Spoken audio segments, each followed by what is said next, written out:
Hi guys, welcome back our channel बायोपुर। Guys, आज हम लोग बिहार पैरामेडिकल 2022 के लिए जीके के कुछ वीवीआई क्वेश्चन को करेंगे, जो कि इस एग्ज़ाम के लिए बहुत ही इम्पोर्टेंट है।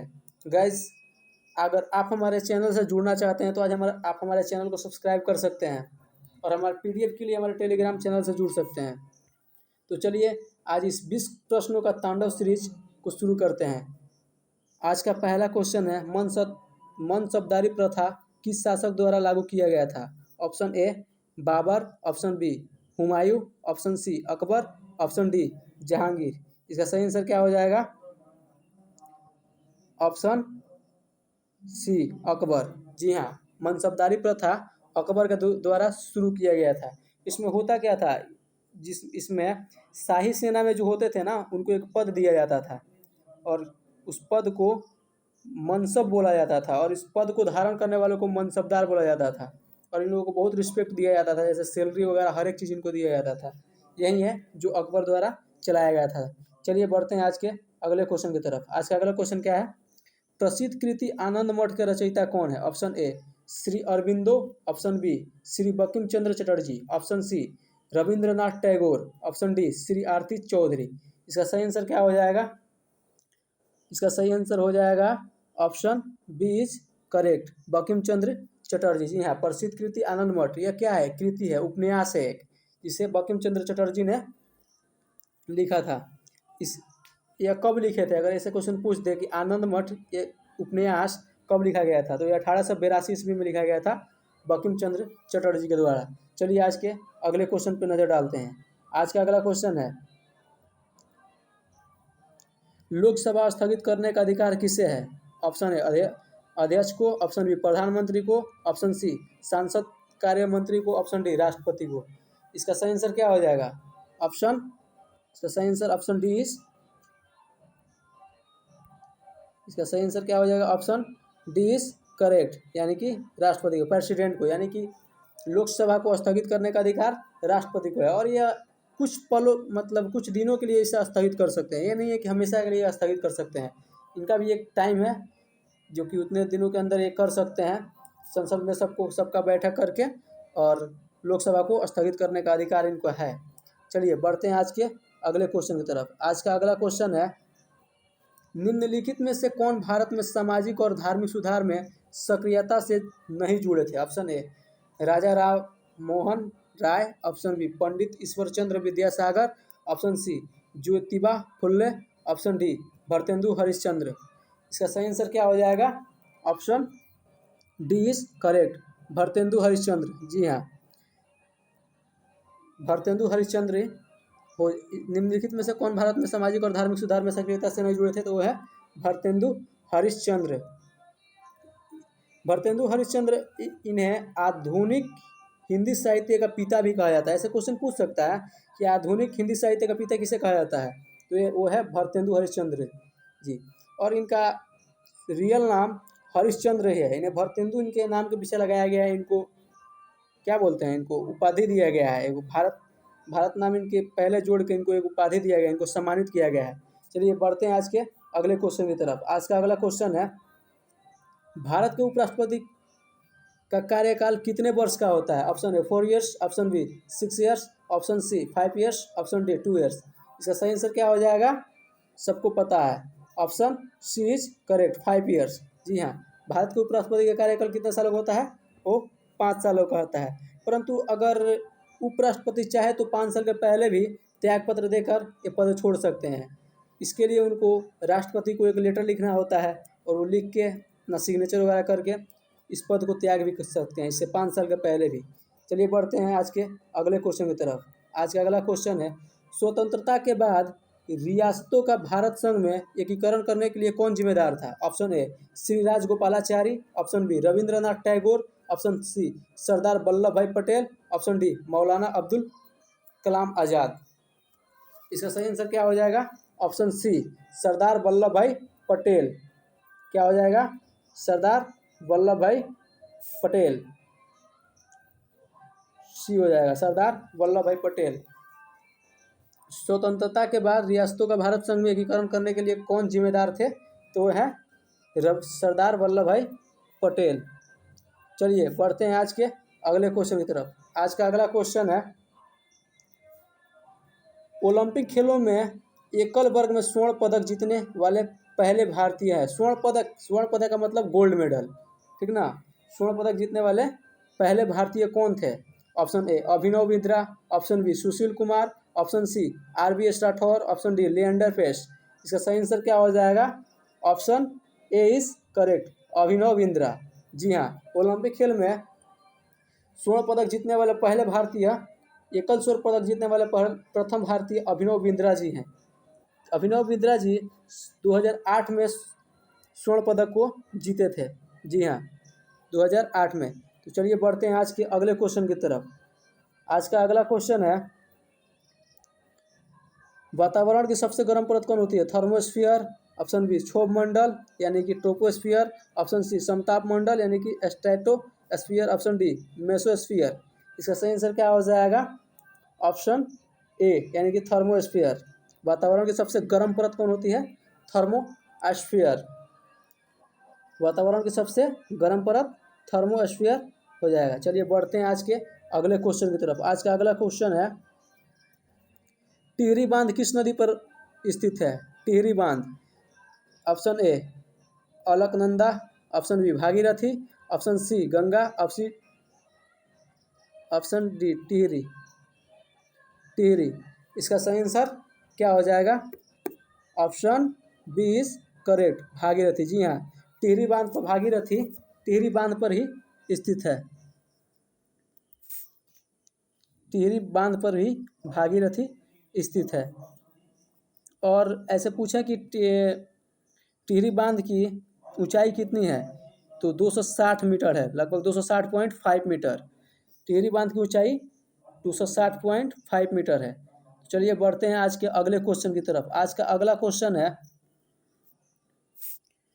राज्यपाल के विवेकाधिकार कहाँ तक सीमित है? मुख्यमंत्री की नियुक्ति, ऑप्शन बी मंत्रालय की बर्खास्तगी, ऑप्शन सी विधानसभा को भंग करना, ऑप्शन डी विधेयकों को स्वीकृति देना। जी हाँ, इसका सही आंसर क्या हो जाएगा? Option D is correct. Option D is correct, विधेयकों को स्वीकृति देना। राज्यपाल का विवेकाधिकार कहाँ तक सीमित है? विधेयकों को स्वीकृति देना। तो चलिए आज के अगले क्वेश्चन पे नजर डालते हैं। आज का अगला क्वेश्चन है, देश का प्रथम विधि अधिकार कौन है? भारत का प्रमुख न्यायाधीश, ऑप्शन बी महान्यायवादी, ऑप्शन सी विधि मंत्री, ऑप्शन डी महान्यायिकी कर्ता। इसका सही आंसर क्या हो जाएगा? महान्यायवादी। क्या हो जाएगा? महान्यायवादी। देश का प्रथम विधि अधिकार कौन है? महान्यायवादी। चलिए बढ़ते हैं आज के अगले क्वेश्चन की तरफ। आज का अगला क्वेश्चन है, भारत के किस राज्य में सबसे लंबी तटीय रेखा है? Option A Tamil Nadu, option B Andhra Pradesh, option C Gujarat, option D Paschim Bangal. इसका सही आंसर क्या हो जाएगा? Option C is correct. Option C is correct, यानी कि गुजरात हो जाएगा। भारत में किस राज्य में सबसे लंबी तटीय रेखा है? तो वो है गुजरात। क्या हो जाएगा? गुजरात हो जाएगा।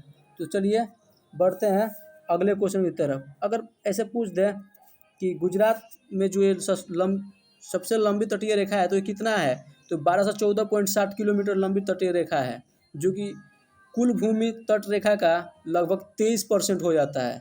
23%, समझिए, लगभग 23%। चलिए बढ़ते हैं आज के अगले क्वेश्चन की तरफ। आज का अगला क्वेश्चन है, कर्नाटक स्थित जोग प्रपात किस नदी पर है? Option A Kaveri, option B Godavari, option C Sharavati, option D Krishna. इसका सही आंसर क्या हो जाएगा? ऑप्शन बी इज करेक्ट, इसका सही आंसर हो जाएगा option C is correct, Sharavati. जी हाँ, कर्नाटक स्थित जोग प्रपात किस नदी पर है? शरावती पे। कभी कभी ऐसे पूछ देगा जोग प्रपात कहाँ स्थित है, तो वो है कर्नाटक में। जी हाँ, जोग प्रपात है क्या? सबसे पहले इसको जानेंगे, जोग प्रपात क्या है। तो जोग प्रपात यह एक जल प्रपात है। जिसकी ऊंचाई 335 मीटर है। चलिए बढ़ते हैं आज के अगले क्वेश्चन की तरफ। आज का अगला क्वेश्चन है यानी कि 14 number question, world economic outlook report कौन प्रकाशित करता है? जी हाँ, यह एक रिपोर्ट है, वर्ल्ड इकोनॉमिक आउटलुक। यह एक रिपोर्ट है, इस जिसे प्रकाशित किया जाता है। इस रिपोर्ट को कौन प्रकाशित करता है? ऑप्शन ए अंतर्राष्ट्रीय मुद्रा कोष, ऑप्शन बी विश्व बैंक, ऑप्शन सी भारतीय reserve bank, option D UNCTAD। इसका सही आंसर क्या हो जाएगा? ऑप्शन ए इज करेक्ट, अंतर्राष्ट्रीय मुद्रा कोष। जी हाँ, अंतर्राष्ट्रीय मुद्रा कोष। इसको शॉर्ट में बोले तो हो जाएगा, इसको शॉर्ट में लिखे तो IMF। ऐसे भी कभी ऑप्शन में रहे तो कंफ्यूज नहीं होना है, IMF हुआ। अंतर्राष्ट्रीय मुद्रा कोष को IMF के नाम से भी जाना जाता है। चलिए बढ़ते हैं आज के अगले क्वेश्चन की तरफ। आज का अगला क्वेश्चन है, डालते हैं आज के अगले क्वेश्चन पर नज़र। 15 नंबर, संयुक्त राष्ट्र सुरक्षा परिषद के अस्थायी सदस्य की संख्या कितनी होती है? अस्थायी पूछ रहा है, ध्यान से। संयुक्त राष्ट्र सुरक्षा परिषद के अस्थायी सदस्य की संख्या कितनी होती है? इसका सही आंसर क्या हो जाएगा? ऑप्शन ए यानी कि 5। क्या हो जाएगा? 5। संयुक्त राष्ट्र सुरक्षा में कुल सदस्यों की संख्या पूछ दे तो कितना होगा? अगर संयुक्त राष्ट्र सुरक्षा परिषद में कुल सदस्य की संख्या, अस्थायी ना देके कुल सदस्य की संख्या पूछ दे तो याद रखिए वो 15 हो जाएगा। कितना हो जाएगा? 15। कुल पूछे तो 15, और 15 में से 5 अस्थायी होते हैं और 10 अस्थायी होते हैं। तो यहाँ पे पूछा है संयुक्त राष्ट्र सुरक्षा परिषद के अस्थायी सदस्यों की संख्या, तो 5 मारेंगे। अगर संयुक्त राष्ट्र सुरक्षा परिषद के अस्थायी सदस्य की संख्या पूछे तो उसके लिए 10 मारेंगे। कितना मारेंगे? 10। अगर अस्थायी और अस्थायी कुछ भी ना दे, केवल ऐसे पूछ दे संयुक्त राष्ट्र सुरक्षा परिषद के सदस्यों की संख्या होती है तो वो 15 होती है, जिसमें से 5 अस्थायी होते हैं और 10 अस्थायी होते हैं। चलिए बढ़ते हैं आज के अगले क्वेश्चन की तरफ। आज का अगला क्वेश्चन क्या है?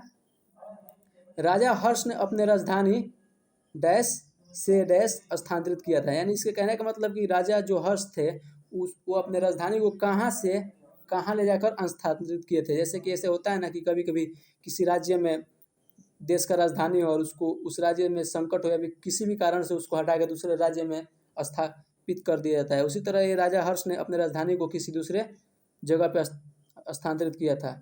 तो वो स्थान कौन था जहाँ पे पहले था और जहाँ पे बाद में स्थानांतरित किए थे? तो वो था ऑप्शन इसमें ए हो जाएगा। क्या हो जाएगा? ऑप्शन ए इज करेक्ट, यानी कि राजा हर्ष ने अपने राजधानी थानेश, राजा हर्ष थे जिनकी राजधानी थानेश थी, इस थानेश से अपने राजधानी को हटाकर ये कन्नौज में स्थानांतरित कर दिए थे। इसका सही आंसर ऑप्शन ए हो जाएगा। राजा हर्ष ने अपने राजधानी थानेश से कन्नौज स्थानांतरित किए थे। चलिए बढ़ते हैं आज के अगले क्वेश्चन की तरफ। आज का अगला क्वेश्चन है 17 नंबर, किस प्रकार का विदेशी प्रत्यक्ष असुरक्षित माना जाता है? ऑप्शन ए विदेशी प्रत्यक्ष निवेश यानी कि FDI, ऑप्शन बी पोर्टफोलियो निवेश, ऑप्शन सी NRI जमा, ऑप्शन डी बाहरी वाणिज्यिक उधार। इसका सही आंसर क्या हो जाएगा? Option B is correct, portfolio निवेश। क्या हो जाएगा? पोर्टफोलियो निवेश। चलिए बढ़ते हैं आज के अगले क्वेश्चन की तरफ। आज का अगला क्वेश्चन है, भारत का सबसे सौर शक्ति संयंत्र कहाँ स्थित है? Option A Nagar Kayal, option B Jaisalmer, option C Kamoti, option D Kutch का रण। इसका सही आंसर क्या हो जाएगा? Option C is correct, option C हो जाएगा। क्या हो जाएगा? ऑप्शन सी हो जाएगा, कामोती। तो चलिए बढ़ते हैं आज के अगले क्वेश्चन की तरफ। आज का अगला क्वेश्चन है, आज का अगला क्वेश्चन, निम्नलिखित में से कौन सी कंप्यूटर की मेमोरी अप्रभावशाली होती है? Option A RAM, option B DRAM, option C S S RAM, option D ROM. यहाँ पे तो हम 2 नाम सुने हैं, रैम और रोम, जो कि हमारे फ़ोन में होता है। ऐसे बोलते हैं ना कि 4 64 8 8 28 ऐसे होता है ना, 8 128। तो रैम रैम उसी को बोलते हैं जो 4 GB ऐसे 4 GB 8 GB 6 GB ऐसे होता है, उसको रैम बोलते हैं। और रोम जो इंटरनल होता है ऐसे। तो यहाँ पे पूछ रहा है निम्नलिखित में से कौन सी कंप्यूटर की मेमोरी अप्रभावशाली होती है, जो कि प्रभाव नहीं दिखाती है, तो यह है रैम। इसका सही आंसर क्या हो जाएगा? ऑप्शन ए इज करेक्ट, यानी कि रैम हो जाएगा। क्या हो जाएगा? रैम। निम्नलिखित में से कौन सी कंप्यूटर की मेमोरी अप्रभावशाली होती है, तो इसका सही आंसर ऑप्शन ए रैम हो जाएगा। चलिए बढ़ते हैं आज के अगले क्वेश्चन की तरफ, यानी कि आज के लास्ट क्वेश्चन की तरफ। प्रत्येक वर्ष में कितने नोबेल पुरस्कार दिए जाते हैं? इसका सही आंसर क्या हो जाएगा? ऑप्शन ए में 6, ऑप्शन बी में 5, ऑप्शन सी में 3, ऑप्शन डी में 4। इसका सही आंसर क्या हो जाएगा? ऑप्शन ए, यानी कि प्रत्येक वर्ष में 6 नोबेल पुरस्कार दिए जाते हैं।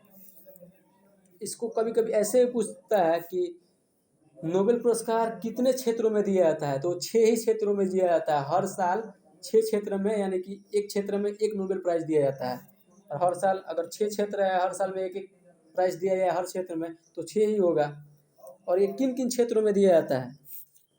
एक हो गया कि भौतिकी, रसायन, तीसरा हो गया चिकित्सा, चौथा हो गया अर्थशास्त्र, पांचवा हो गया लिटरेचर, और एक किस में दिया जाता है, और एक आप कमेंट करके बताइए किस में दिया जाता है, खुद से सर्च करके और बताइए। चलिए आज इस क्लास तांडव सीरीज को आज यहीं पे एंड करते हैं। आशा करते हैं आज का तांडव सीरीज आपको बहुत ही मस्त लगा होगा। और ये 20 क्वेश्चन में से कम 2 से 3 क्वेश्चन आपके एग्जाम में डायरेक्ट देखने को मिलेगा। तो आप इसको पूरी तरह 2 से 3 बार वीडियो को देखें और इसको पूरी तरह से याद कर लें। अगर आप ऐसे ही अच्छे से क्वेश्चनों को करना चाहते हैं तो आप हमारे चैनल से जुड़ सकते हैं। कुछ ही दिन में यहाँ पे लाइव क्लास भी मिलने वाला है। चलिए आज की क्लास को ही एंड करते हैं। तब तक के लिए bye bye, take care, good night.